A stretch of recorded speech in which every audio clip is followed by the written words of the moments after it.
I know this sounds a little weird, but today I am going to North Shore Memorials with my Aunt Gina to look for a headstone.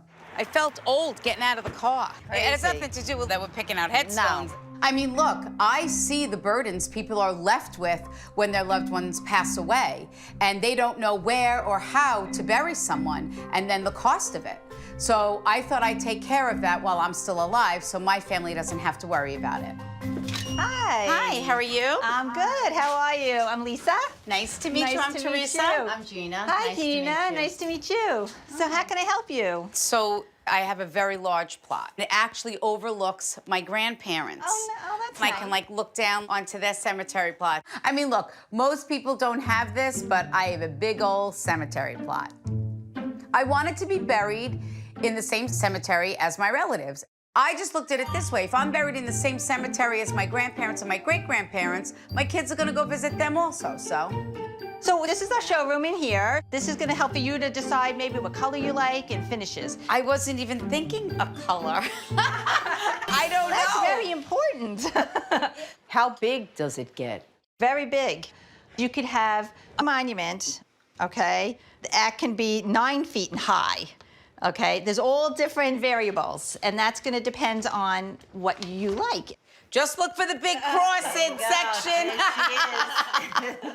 It's almost like my hair. There you go. Right? Yep. This might be a little higher. That's all right. Why not get a monument instead of a tombstone? It's the same thing if I say the higher the hair, closer to God. Maybe, you know, the higher the monument, closer to God. I don't know. At that size, you could have the whole Last Supper. 12 apostles and Jesus, that's it? That's a sign. I want my kids to be able to find me. I sound silly saying this because how many times Spirit has me say to someone, it doesn't matter what we do with their physical body, it's for the people left behind. But I just want to make sure everyone's in one place so that if my children decide to come and visit me, they can visit the whole entire family. So I guess a headstone is a headstone, no matter what faith you are, because look, they have the Jewish star. Yeah. They had, and there's crosses, there's Jesus. So I did ask, and they said you can bury all these different faiths, like, because Uncle Steve is Jewish. Right. So he can be buried there. Being that my Aunt Gina, her husband is Jewish, it was so important for me to find a cemetery that is accepting of different faiths. I kind of view faith a little different. I am a practicing Catholic, but yet I feel like no matter what faith you follow, it's all the same. I mean, look, spirit is spirit, and I know that because when I read someone, I don't see a religion. I remember for my mother-in-law, though, in the Jewish cemetery, it had to be an exact size, and it also has to have their name written in Hebrew. That you know, was that's it. interesting because I just, like, I've channeled people of Hindu faith, and no one has ever said anything about, they'll just say, oh, I love what you picked out on my headstone. They'll either show me a picture or a saying. Yeah. Today really got me thinking I would love to read a group of people with all different religions and backgrounds to see and to show that we are all connected by spirit. Oh, hi, I'm Theresa. Hi, I'm Maggie. Nice to meet you. This was very overwhelming. I didn't know what to expect coming here today. I kind of feel like this is going to take some time. I can only imagine having to do this when someone passes away and not having that already in place. 100%. This is the most loving thing you can do for your people. I don't know if you know what I do for a living, but I'm able to communicate with people that have died. So now the way that I sense spirit is a lot through feeling. So like I'll feel the way that someone has died. So when I was in there, I felt very heavy in my head, and I almost felt that I had an issue with the brain or something with the head. But as I'm here, I'm feeling very dry, and there's something about my throat. So how can you connect with that? It's not something common that I get. My mom died in her bed, and so we didn't find her till the next day. And she had this weird, like, I never saw it, like, her lip was, like, blue here. So it was like that always like bothered me. And she had a brain tumor, too. Okay. I'm Maggie. I have been selling monuments since I'm 25 years old, so a long time. But I have to tell you honestly, I didn't believe in mediums. I knew who Theresa was, but I never watched the show. Did she have like very unique cordial glasses? Because she says, tell her about my cordial glasses, she'll know it's me. My mother used to collect these little Welch's jars, and she used to drink her wine out of that all the time. Oh, so she would consider that a cordial glass. It was her Yeah, no, that was her glass. You know, she was like, that was her everyday wine glass, was this little Welch's jar. Holy cow, she could have never known in 1,000 years.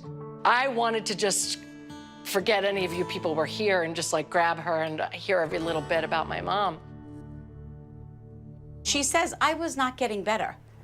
Oh, She says, no, she wasn't. It was harder for me to watch my family watch me be sick than it was for actually me to be sick. Validating, not wanting you to feel that you should have been there, or more importantly, that she was afraid to die. Because this dryness is so weird, like I've never had that before. And it's to get the attention to the mouth of how you feel with your mom. It bothered you, it was upsetting to you. And saying, don't worry about that. Do you understand that? My mom's heart slowly stopped and she died in her sleep. And the strange thing, when I first saw her, she had this big purple lip, and it was just not her. So it actually was great that Theresa said, don't remember that. This is about you knowing that we should embrace these signs and symbols. Right. But anyway. Back to the business of it, that Yeah. I hope we've given you information that Well, you I'm need. hoping to speak to Yes, Lisa where she can absolutely. help me with. Yep, I'm gonna give you my card. Okay, good. Okay, and then my email address is on there. Thank you. Yep. Oh, this is Great. I almost want to say it was exciting, but It it's was a little exciting. overwhelming. Yes. So All right. You have to digest this. Yes. I do. Working with Theresa, I can see, is going to be great because she takes this seriously. She's doing this from a very loving place in her heart. Very Yes, nice, very meeting nice you. to meet you. I really pride ourselves in loving our people, but let me tell you, she loves, you could tell she loves her people. Have a good day. All right, you too. Thanks. Bye-bye. Bye-bye. Thank you. Okay. I think that Last Supper thing is a good idea.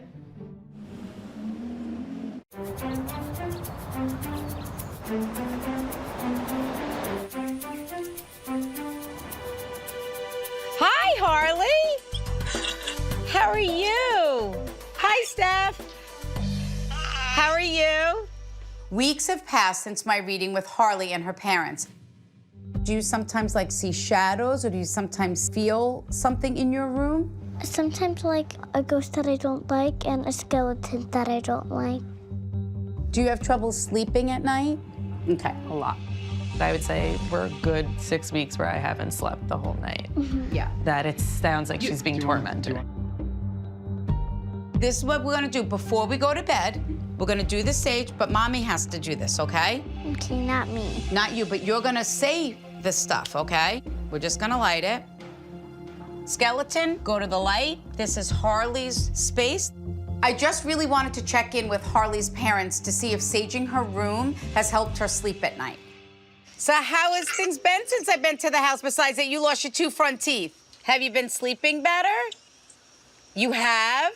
Yes, she is sleeping much better. That's awesome. So do you still do everything that we talked about? Have you saged? Yeah, I definitely saged. All that weird, scary stuff, nothing came back ever. Oh, okay, great. Perfect. Yeah. That's what we like to hear. Most parents would be like, oh, you're seeing ghosts or seeing things, you're crazy, forget about it, you're not seeing anything. It's fantastic that Harley's parents are embracing this gift. We just changed the energy about going to bed, you know, just not making it as big of a deal. Perfect. I felt I wanted to give Harley's parents some of the tools that my mom gave me when I was younger, because it really helped me, you know, as crazy as it sounds to sense and feel things that aren't in a room. I never felt that I was so weird or that something was so strange with me because my parents understood it.